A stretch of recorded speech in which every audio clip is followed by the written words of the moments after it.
be starting with the author, right? This is the author. So Hmm.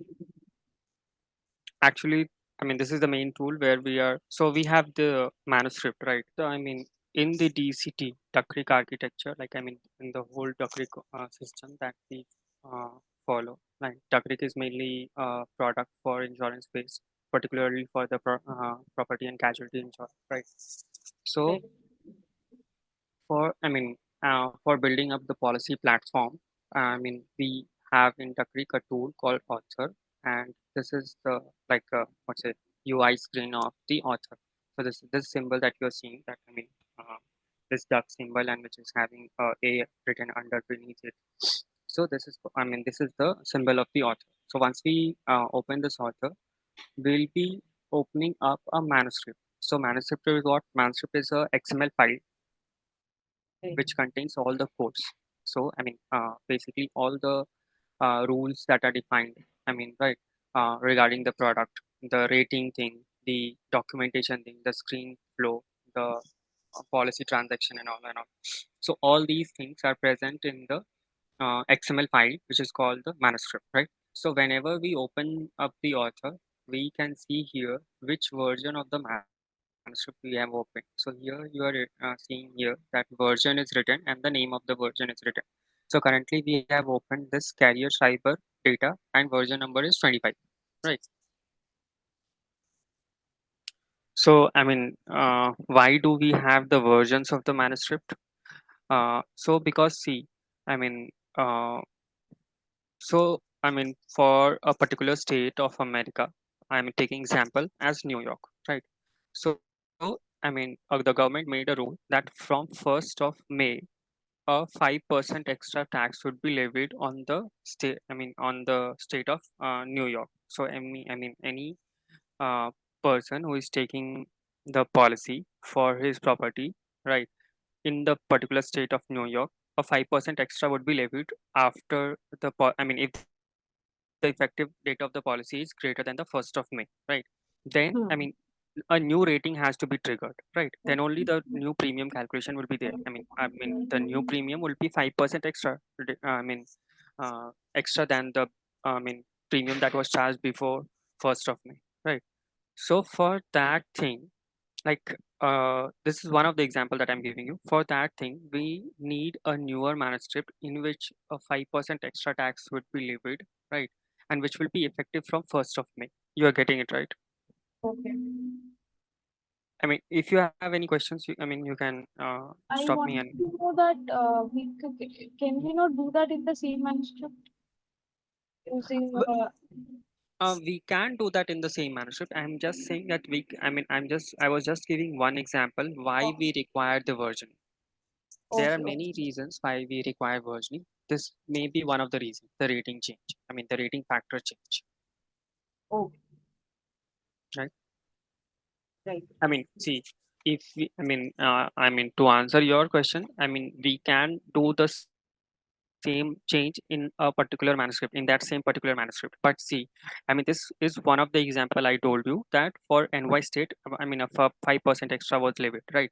But for Hmm. other state, for each of the other states, some extra would be levied, and that number will be varying for each of the particular state.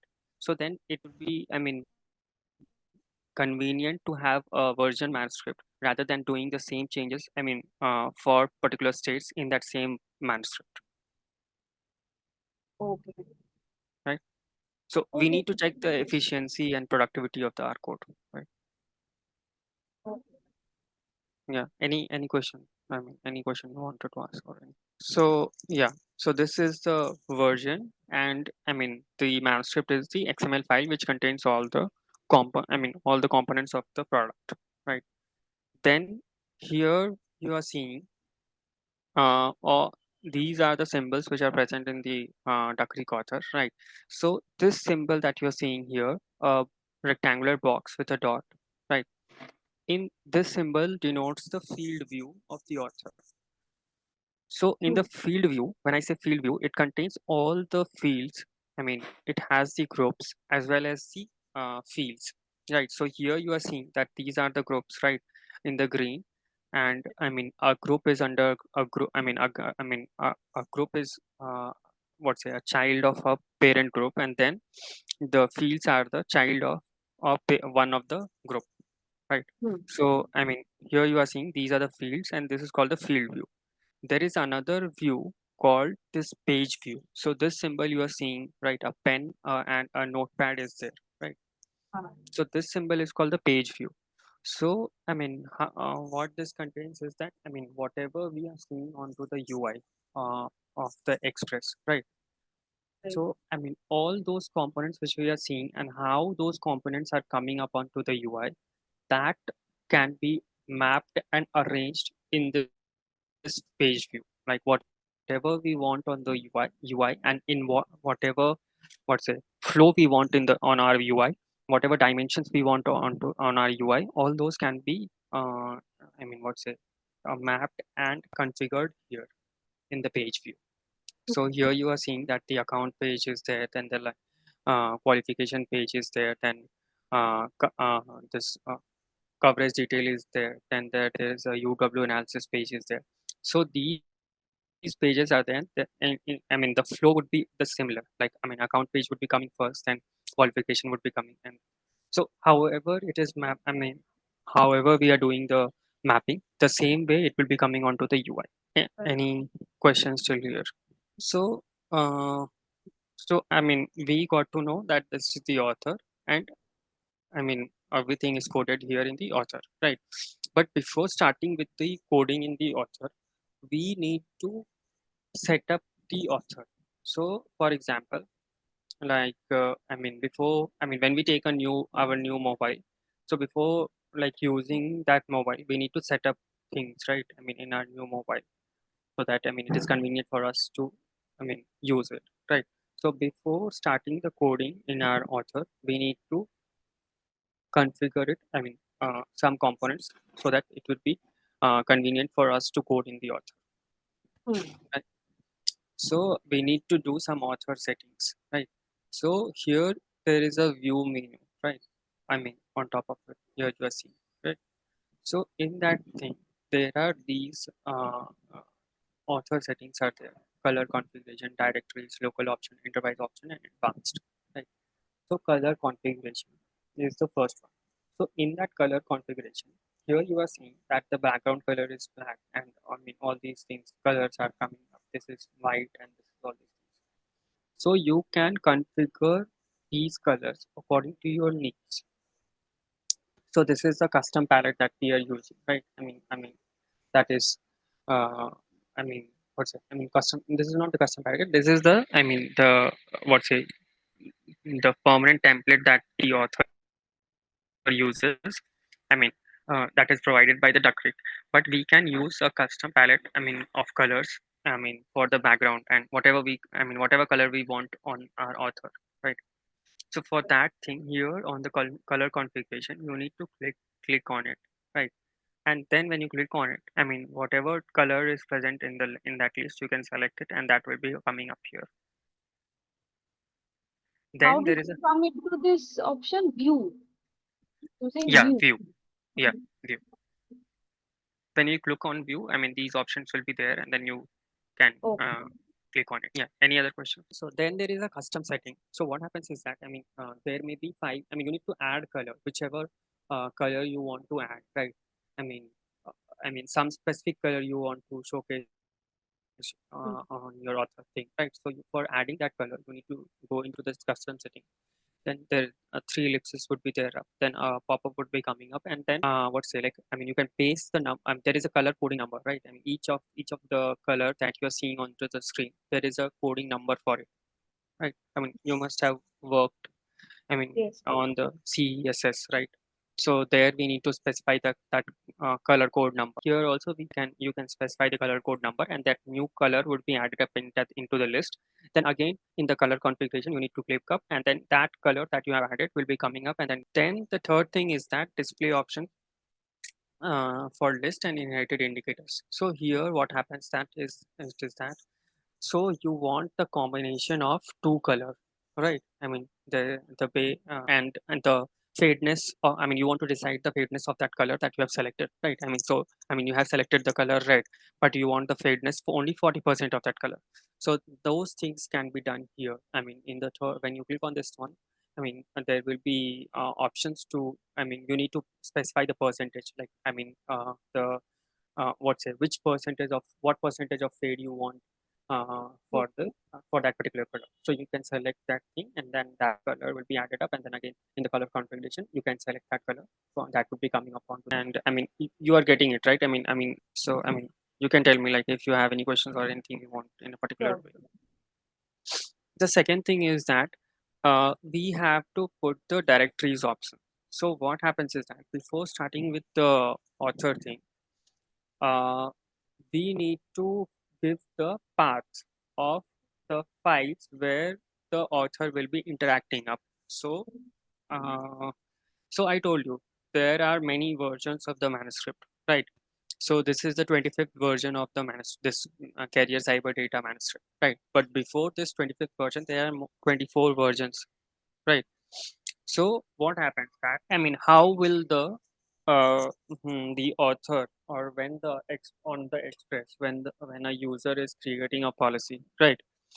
Then when I mean, how will the express decide? How will the express and the server decide that which version they need to point out, right? Hmm.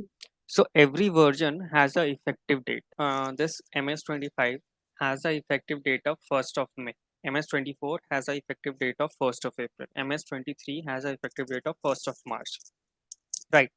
So I mean, if you are creating a policy on the 2nd of March, then it will be pointing to the MS-23. If you are creating on policy on the 2nd of April, then it will be pointing to MS-24. And if you are creating a policy on 2nd of May, then it will be pointing on MS-25. You got it Right. right. Yes. So, but I mean, where all these version numbers and effective dates are what say are mapped.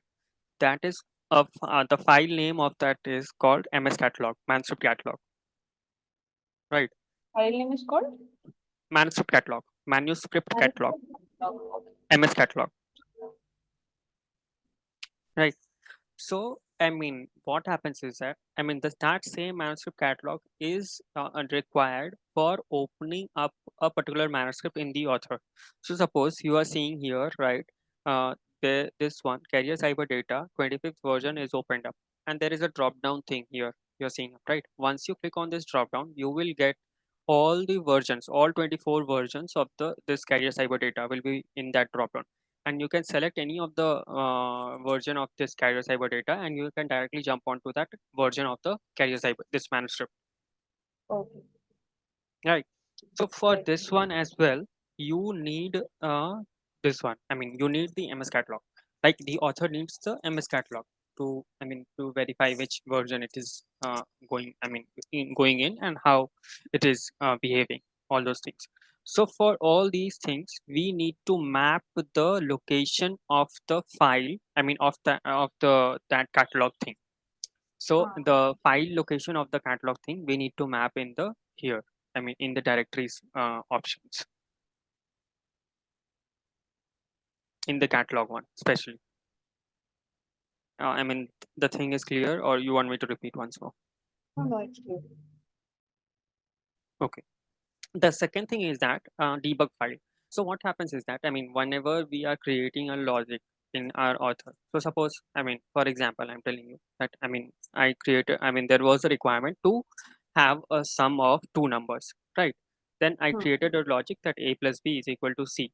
And I mean, suppose, for example, that a is equal to 2 and b is equal to 3, then the value of c should be coming 5, right?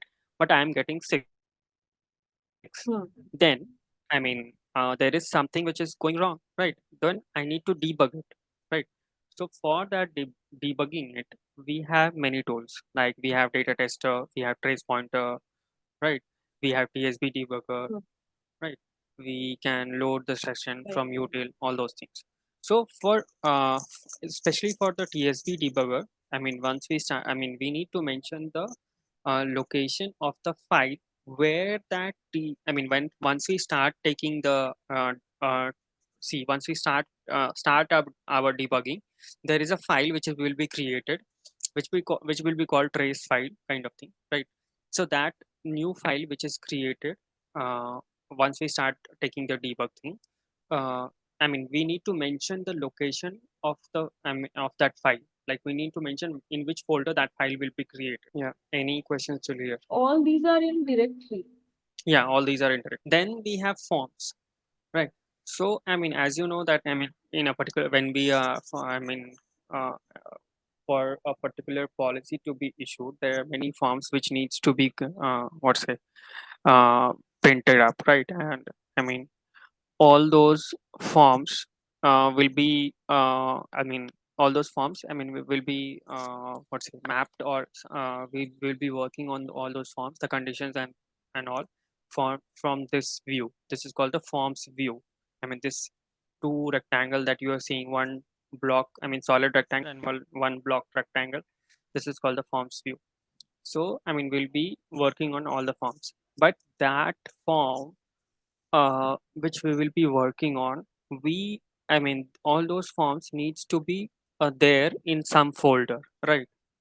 Right. So basically, what is a form? Form is a word file document, right? And I mean, which will be printed, I mean, on the execution of a particular transaction by the user, Hmm. right? So but I mean, that file need to be executed, that word document is required for a particular form to be executed, right? So that form I mean particular I mean, all those forms will be stored in a particular folder, and we need to specify uh, the folder location here in the form. Hello. Okay. Yeah, yeah, any questions still here? Okay. So I mean, there is a preview thing. So what happened is that I mean, whenever we are writing our code, right? I mean, for this happens particularly for two things, right? I mean, this preview thing is there, right? So this is for particularly for two things. One is for the forms, and the second is for the UI thing. So whenever we are whenever we are doing our coding, right? Hmm. So only two things which will be coming onto the UI. I mean, the I mean, what's the page which is interacting with the user and the forms. These are the two things which will be coming onto the pre UI, right? So we need to preview it, like how it will be coming onto the UI before. And I mean, suppose I got a requirement from the business that I need to create this kind of UI, which I mean, which will be coming onto the UW analysis page, right? So when I am coding, I need to check that I'm coding in a right direction or not. So for that thing, for that thing, there is a trick. I mean, there is a what's it? There is uh, this preview thing is there. I mean, in which you can check that particular XSL file which you are creating, and that how it is looking onto the UI, or how when it is coming on. I mean, it will be coming onto the UI, how it will be looking up. And the same thing can be used for forms as well. Where will this XSL file be present? So I mean, see, this XSL file will present in the author only, right? But we Okay. need, I mean, when we are we need to specify that particular XSL file. So suppose I told you that I mean, for this thing, there will Hmm. be a particular XSL which will be starting from here, and it will be, I mean, see, I mean, UW analysis page will be having a one XSL thing, right? I mean, we can uh, we can view that XSL file from here. I mean, in the edit thing, there is a XSL. I mean, logical XML, and uh, Okay. uh, those things are there, right? So you can view it, right? And I mean, once from there, you can copy that particular, I mean, part of that you are creating, and then you can use that preview thing, put that code here in the preview thing, and then you can check how it will be coming onto the. So is there any preview button or something in No, no, author? no. So this one, And this one. I mean, in the directories option, there is a option. So once you click on it, I mean, you have a pop-up kind of thing which will be coming up, and there you can preview that. Hello. hello, no questions. Okay. Then we have the schema. So I mean, as you know that the I mean, the example server is the one what's a key element, key component in the whole of DCT architecture, which interacts with the database. And so, I mean, suppose when a policy is issued by a user, right? So Hmm. the important information for of that particular policy, like policy number, the control number, the use, I mean, the insured name, the insured address, all these things are saved in a particular database, right? Hmm. But I mean, so I mean, there is a schema which, I mean, what's schema? I mean, what's it like? I mean, schema is a kind of document which has a particular reference, like how the data will be interacting with the example server, right? So Okay. that schema is present. So I mean, as you know that, I mean, like for particularly for the local thing, like I mean, when we are creating a policy in the local kind of thing, so we are using the Microsoft SQL database, right? So in that thing, there is a Hmm. schema that how the data, I mean, once we are doing a particular transaction, suppose I created a new business policy, right?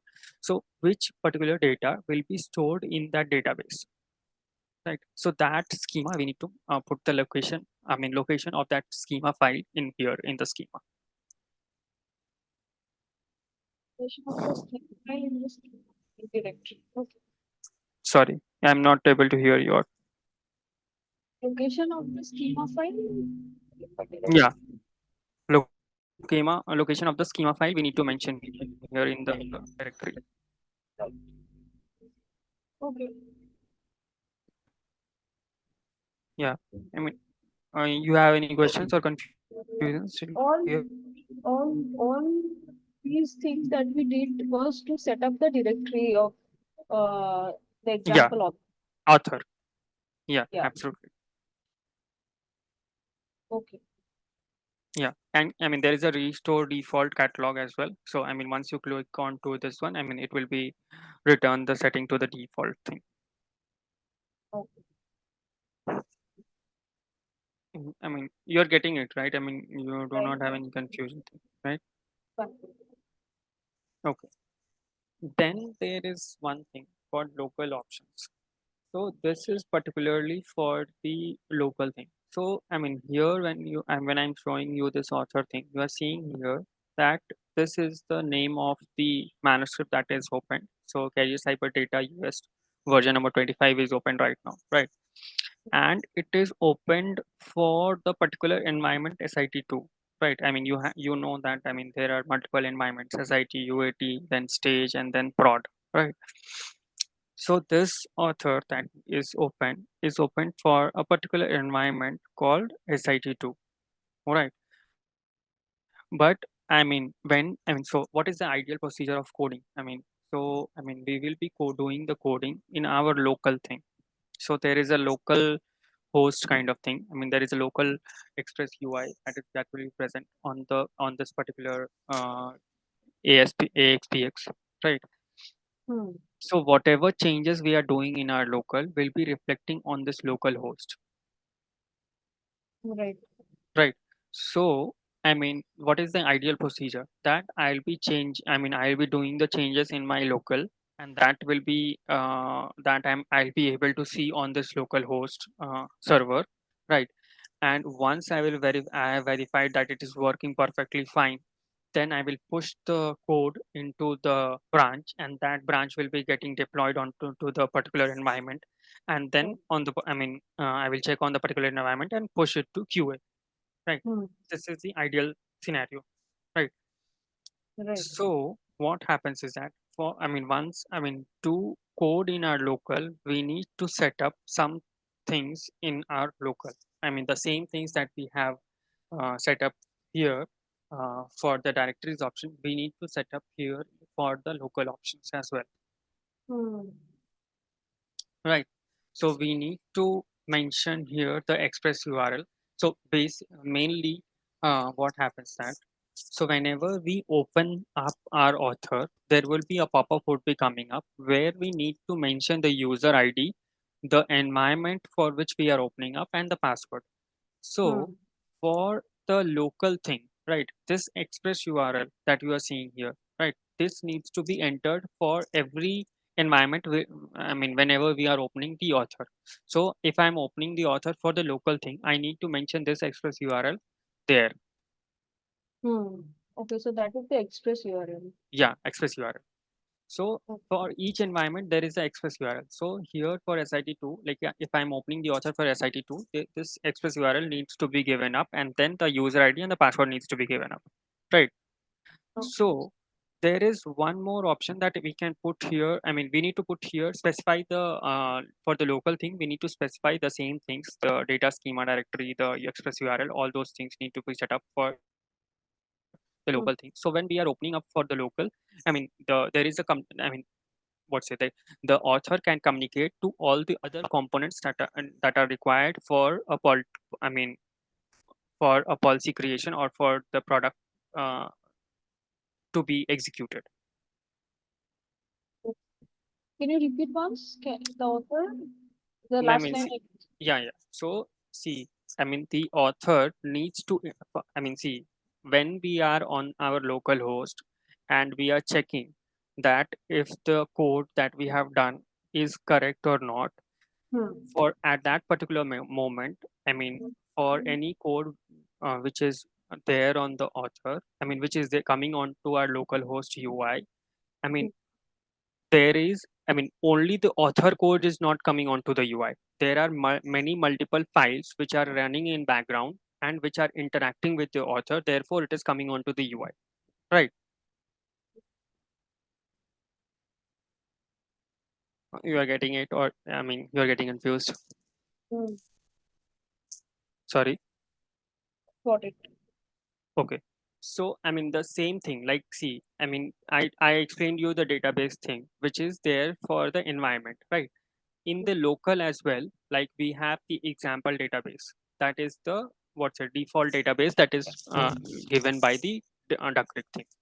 So when we are creating any policy in our local host, all the data for that particular policy which we have completed in our local, all the data components which are present in for that particular policy will be stored in that example database. Yeah. So for that, for those data, I mean, getting stored in the data, I mean, example database, we need to provide the directory, data schema directory, the file path name, the catalog directory, the express URL, all these things we need to mention in the local options. Hmm. You got it right now, right? Right. Okay. Then there is this enterprise options. So what happens is that there are, I told you, there are multiple environments, right? SIT2 is there, SIT is there, UAT2 is there, UAT is there, then staging is there, right? And we have access till staging. We do not have the access to prod, but we have access till staging. So, so I told you the ideal way of coding will be that we code in local, and if everything looks good, then we push the changes into our branch, and then that branch is deployed onto the environment, and then we can test it, and then we can directly move to the QA, right? This is the ideal way. But what Yes. happens that when the, I mean, so in the Duck Creek thing, there is, I mean, and in the Duck Creek thing, and for, I mean, it depends on the project as well, right? So here you are seeing I am directly coding onto the particular express URL on this particular express URL. So in on that particular express URL means that I am directly coding onto the server. Express URL. Sorry, I missed your statement. So, I mean, the see, I mean, here you are saying this is the express URL of the SIT2. SIT2 is what is one of the environment, right? And every environment is the code is there on the particular server, on that particular environment server, right? Hello, Yeah, the code is there in the particular server. yeah. So what I'm telling you is that I mean, see, I coded everything right, but I made a small mistake while Hmm. coding in my local, and that is getting reflected onto the, once the code is deployed, that is getting reflected into the SIT2 environment, right? So, I mean, the ideal way of fixing it will be that I again code into my local, Right. push it into the branch, and then deploy it. Then this will be the ideal way, right? But Right. one more way is to, I mean, one more and fast and efficient way to fix it is that I open the author for this particular express URL Mm-hmm. so that I can do the changes on the code which is present on that particular server. Okay. You're getting it, right? Okay. So for that thing, we have these enterprise options, right? So I mean, what happens is that so all these express URLs you are seeing up, right? So I mean, the server in the enterprise option, we need to mention the name of that enterprise option and the server URL and the express URL. So I mean, once you click on this enterprise option, a pop-up would be coming up, right? And in that pop-up, you need to mention the name, the server URL, and the express URL. So when we are opening, what is the significance of it that I'm explaining you? So when we are opening up the author, right? Then again this pop-up comes up, right? Where we need to put up the express URL and we need to put up the user ID and the password. Hmm. So here in that pop-up, you can directly mention the name, only this name, right? And if I mean What once is the this, name of the interface option? sorry. Where will I get this name? No, no, this name is your, I mean, your choice, your personal choice, whatever you want to give your name, Okay. Okay. right? So you just need to directly put the name and then the user ID and the password, and you can log in. So, I mean, this will be a hassle-free login. Like you, so suppose for SIT2, I gave the server URL and the express URL, and I wrote it here and the name as SIT2. So, I mean, when I'm logging into the author for the SIT2, there are two options. Either I have to paste this express URL, or I can just type SIT2, the name that I have given in the this enterprise option, and the user and the password, and I will click on OK. Then it will automatically logging up. Okay. So enterprise option lets me code directly in the environment, whichever environment I want to. So enterprise option helps in that thing. It is not the tool which is actually helping you to code code in the directly to the environment. I mean, you can directly code into the environment without the enterprise option as well. But this Oh, helps you to efficiently code into the enterprise option. I mean, on the onto the server. Sorry. okay. Directly onto the server. Yeah.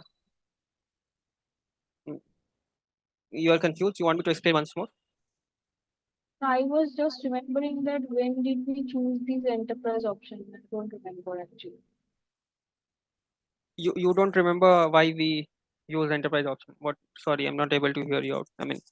Yeah, I was just remembering when did we use enterprise options or not. I was remembering. I don't remember actually. So yeah, this is not a one. See, I mean, I will explain you. This enterprise option is not a thing that we are, I mean, forced to use, right? This is one of the option which we can use. Right.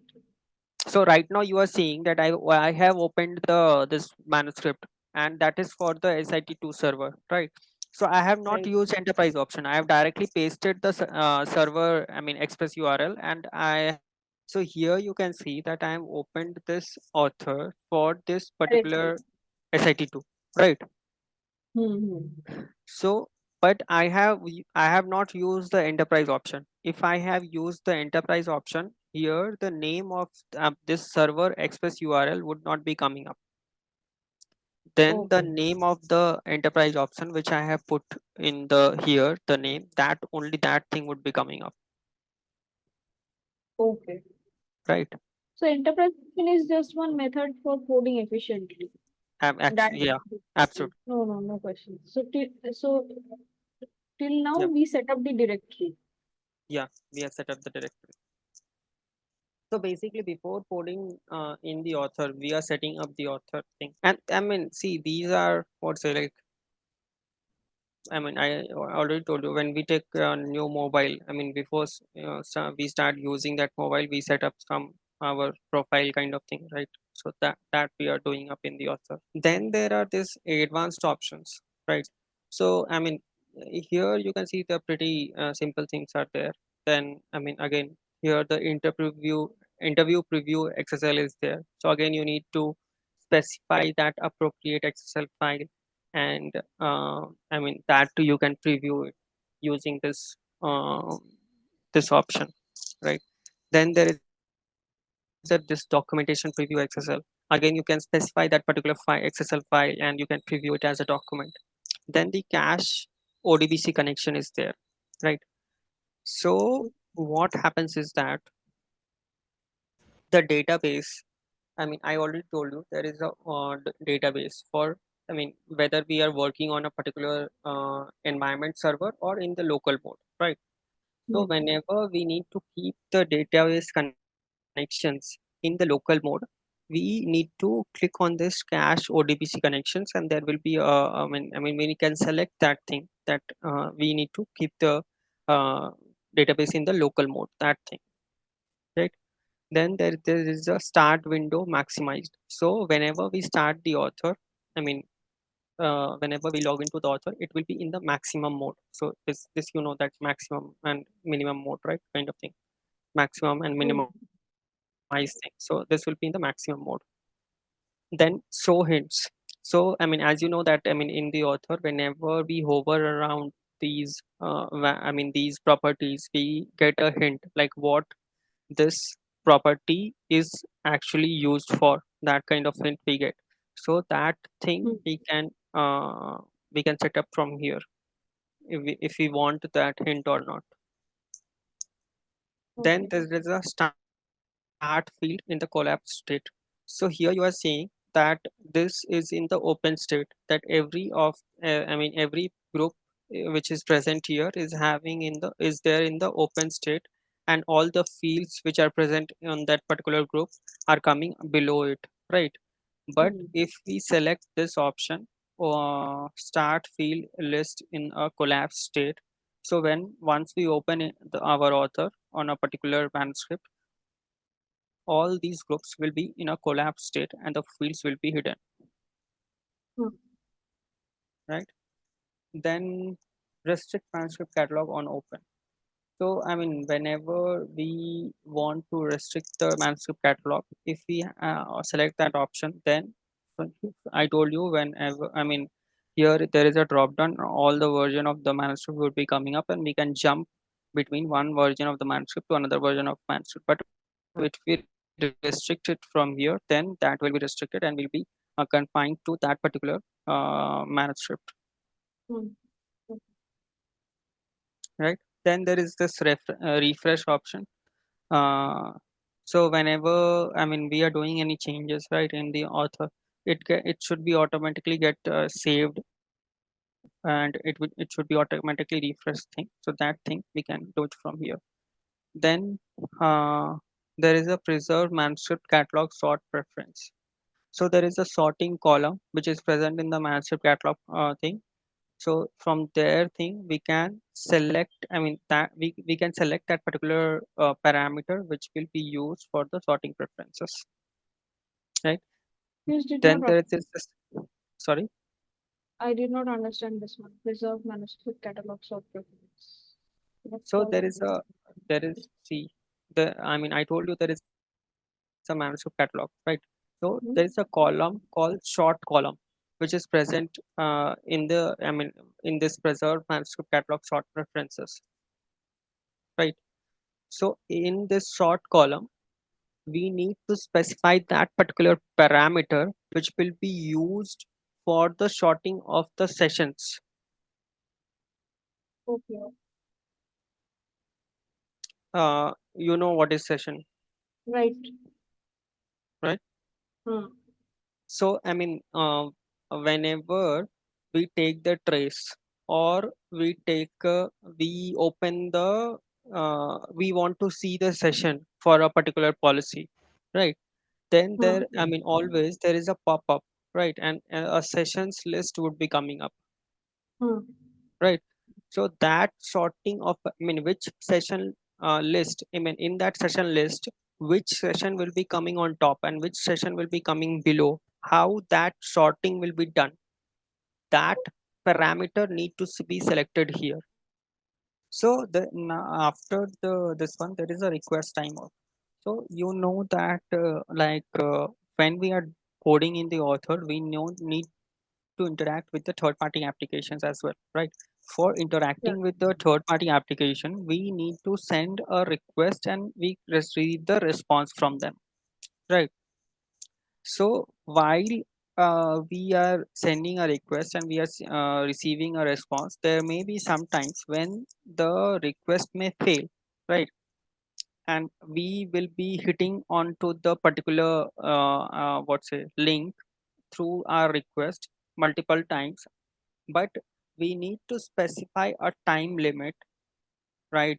So after that time limit, we can notify that it, I mean, we did not the request which we were sending onto that third party application was not successful and it is a failure, right?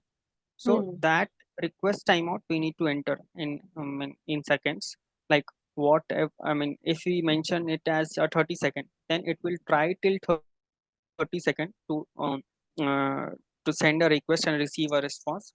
But if they, I mean, it was not able to get the response from that third party application, it will show a failure message, Okay. right? Then there is this thing, session stay alive. So I mean, whenever we are in a particular session and we want that thing to be alive, I mean, we do not want I mean, to be in, I mean, it is the same similar kind of thing, like I mean, what's it, uh, so I mean, whenever we are uh, doing some changes directly into our session, right? And we do not want the values which are present in the session to be deleted, right? I mean, that session needs to be kept alive. So for that thing, I mean, we need to select here this thing, session stay alive thing, Okay. right? Then request interval, like I mean, here again we need to mention the number of minutes, like I mean, till when the I mean, the session needs to be alive, like I mean, the session remains, I mean, session remains in needs to be session needs to be remain open, that we need to mention in terms of the minute, Okay. right? Then there Same, is a table. same Sorry, last two, yeah. same only, right? Stay alive and the I session mean, to remain.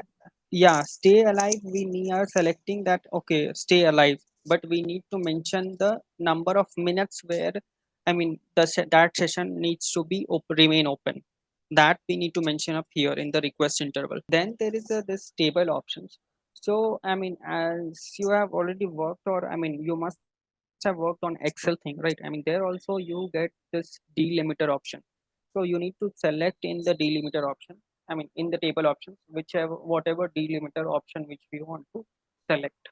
So I mean, Yeah. these are the options and you can select it. Right? Yeah. Yes. So we have finished this one, author settings.